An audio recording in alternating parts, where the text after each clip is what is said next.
All India मजलिस इत्तेहादुल मुस्लिमीन के दिल्ली प्रदेश के इरफान फारूक जो कि आज भीम आर्मी को अपना समर्थन देने के लिए यहाँ पर पहुँचे। तो जिस तरीके से यहाँ पर सहारनपुर में दंगे हुए और आवाज़ उठाने के लिए चंद्रशेखर आज़ाद खड़े हुए हैं और उनकी आवाज़ को इस तरीके से दबाया गया है कि वो अब जेल के अंदर हैं। तो जेल में होने के बावजूद इतना भारी समर्थन उनको मिला है, तो उस पर आपको क्या कहना है? देखिए, ये मुझे लगता है कि बहुत ही वेलकम स्टेप है, क्योंकि ये अत्याचार तो बहुत दिन से हो रहे हैं। आप देश के किसी कोने में चले जाएं, वहाँ दलितों पर अत्याचार है, अल्पसंख्यकों पर अत्याचार है, दबे कुचले समाज को दबाया जाता है। लेकिन एक मुजाहिद निकल कर आया जिसका नाम चंद्रशेखर आज़ाद है, तो उसने संगठित किया है और इस अत्याचार के खिलाफ आवाज़ उठाई है। अब ये दमनकारी नीतियाँ हैं क्योंकि मनुवादी सोच से सरकारें चल रही हैं।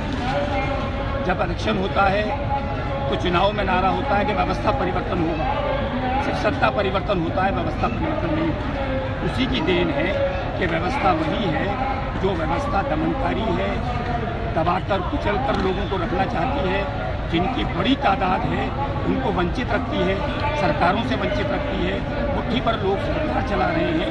इसी वजह से बड़े पैमाने पर दमनकारी नीतियाँ अपनाई जाती हैं ताकि उनकी आवाज़ को दबाया जाए। मैं मुबारकबाद देता हूँ चंद्रशेखर आज़ाद साहब को, उनके सारे साथियों को, भीम आर्मी की सेना को, उनके साथियों को, कि उन्होंने कम से कम दबे पिछले लोगों के लिए आवाज़ उठाई। हम सब मिलकर उनको समर्थन देने आए हैं यहाँ पर। मेरी बहुत ओवैसी साहब से भी बात हुई, ओवैसी साहब पार्लियामेंट से लेकर सड़क तक आवाज़ उठाते रहे हैं। जब ऊना के अंदर दलितों पर जुल्म हुआ कि हम खाल के बदले खाल निकालेंगे, तो उस वक्त भी ओवैसी साहब पार्लियामेंट में बोले थे। और ओवैसी साहब की और मजलिस इत्तेहादुल मुस्लिमीन की पॉलिसी है कि हम वंचित समाज के साथ हैं, हम मजलूम के साथ हैं। तो इसीलिए आज हम अपना समर्थन यहाँ देने आए हैं, क्योंकि हमें लगता है कि सहारनपुर में जिस तरह से जुल्म हुआ है और जिस तरह से अत्याचार हुआ है और एक तरफा कार्रवाई हो रही है, जिन लोगों ने घर जलाए हैं, जिन लोगों ने लूटा है, जिन लोगों ने पूरे धर्म भरम किया है वहाँ पर लॉ एंड ऑर्डर को, वो खुले छूट के घूम रहे हैं।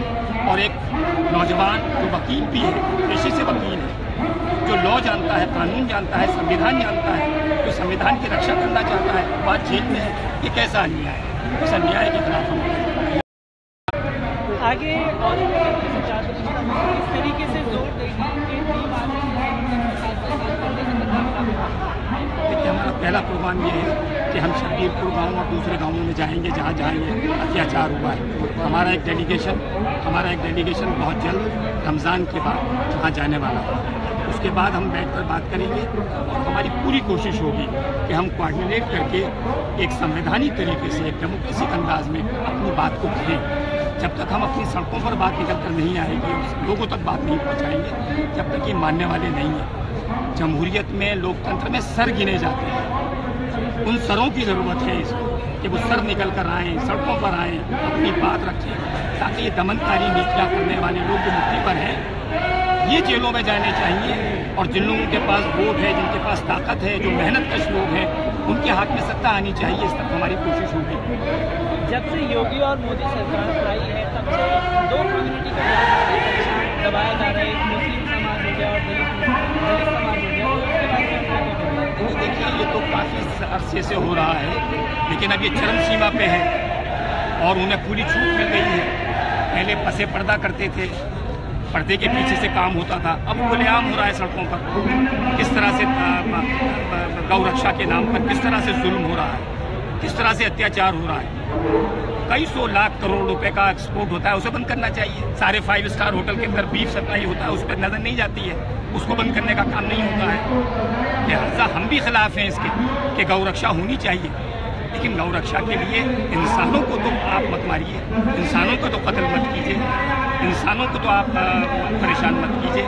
लिहाजा एक नेशनल पॉलिसी बनाइए उसके लिए, हम भी उसके साथ हैं। नेशनल पॉलिसी बनाइए, उस पर अमल कीजिए, उस पर हम सब साथ हैं। लिहाजा हमारी कहना यह है कि दलित और अल्पसंख्यकों पर जिस तरह से अत्याचार हो रहे हैं और जिस तरह से उन्हें दबाया जा रहा है, जब तक वो संगठित नहीं होंगे, एक साथ नहीं आएंगे, अपनी ताकत नहीं बनाएंगे, सिर्फ राजनीतिक ताकत नहीं, सामाजिक ताकत, जब तक समाजी लेवल पर हम ताकत नहीं बनाएंगे, जब तक ये होता रहेगा। इसलिए इस बात ज़रूरत है पूरे देश के अंदर कि इस देश को आगे बढ़ाने के लिए, इस देश को ताकतवर बनाने के लिए, इस देश में अमन चैन करने के लिए वंचित समाज इकट्ठा हो जाए, डेप्राइव्ड सोसाइटी इकट्ठा हो जाए, मार्जिनाइज सेक्शन इकट्ठा हो जाए, तो मुझे लगता है देश के अंदर क्रांति आएगी, खुशहाली आएगी।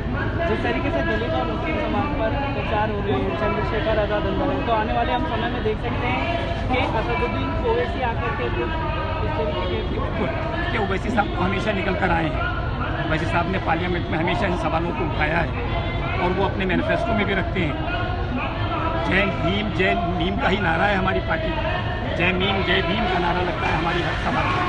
तो हम बाबा साहब अम्बेडकर को अपना आइडियल मानते हैं, हम बाबा साहब अम्बेडकर को अपना आइडियल मानते हैं कि वो हमारे आइडियल हैं।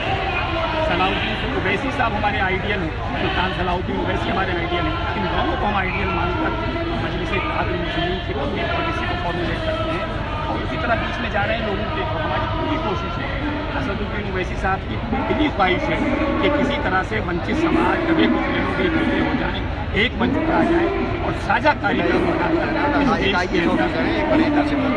उन दमनकारी नीतियों के खिलाफ खड़े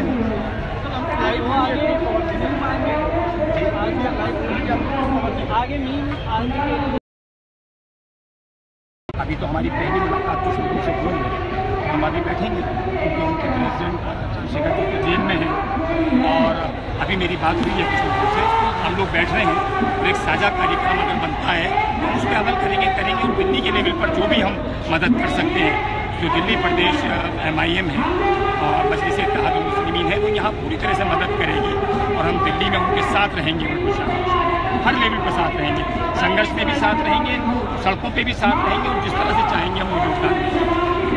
इस तरीके से आज देखा जा रहा है कि असदुद्दीन ओवैसी ने एक नारा दिया था जय भीम और जय भीम, वो कहीं न कहीं आज से लोगों में नजर आया, जिससे इरफान का बोल रहे थे जय भीम का नारा कहाँ तक आगे चल करके और हम लेकर के जाएंगे। देखिए, इसके बगैर चारा नहीं है। एक चीज़ ये होती है कि बिल्कुल ऑप्शंस बंद है। आज की तारीख में एक ही ऑप्शन है कि वंचित समाज इकट्ठा हो जाए, डेप्राइव्ड सोसाइटीज़ इकट्ठा हो जाए, दबे कुचले लोग इकट्ठा हो जाए, मजलूम इकट्ठा हो जाए। और इस देश के अंदर सबको मालूम है कि दलित समाज सबसे ज़्यादा मजलूमियत का शिकार है। इस मुल्क के अल्पसंख्यक और ख़ासतौर से मुसलमान इस देश के अंदर इस वक्त मजलूम बनाए गए हैं। उन पर हर तरह की दमनकारी नीतियाँ अपनाई जाती हैं, उनको हर तरह से दबाया जाता है, उन पर तरह तरह के इल्ज़ाम लगा दिए जाते हैं। ओवैसी साहब पे तरह तरह के इल्ज़ाम लगाकर उनको कमज़ोर करने की कोशिश हो रही है। चंद्रशेखर आज़ाद साहब पर तरह तरह के इल्ज़ाम लगाकर उन्हें उनकी आवाज़ को दबाने की कोशिश हो रही है। ऐसी ताकतें फौरन खड़ी हो जाती हैं, जो हक़ की बात करता है उस हक़ की आवाज़ को दबाने की कोशिश करते हैं। तो हमारी पूरी कोशिश रहेगी कि इन सब इसी परिप्रेक्ष्य के अंदर हम कोई ऐसी नीति बनाएं जिसमें जय भीम सड़कों पर भी नजर आए, समाज में भी नजर आए और राजनीतिक स्तर पर भी नजर आए, ताकि हम हर स्तर पर कामयाब हो सकें। All India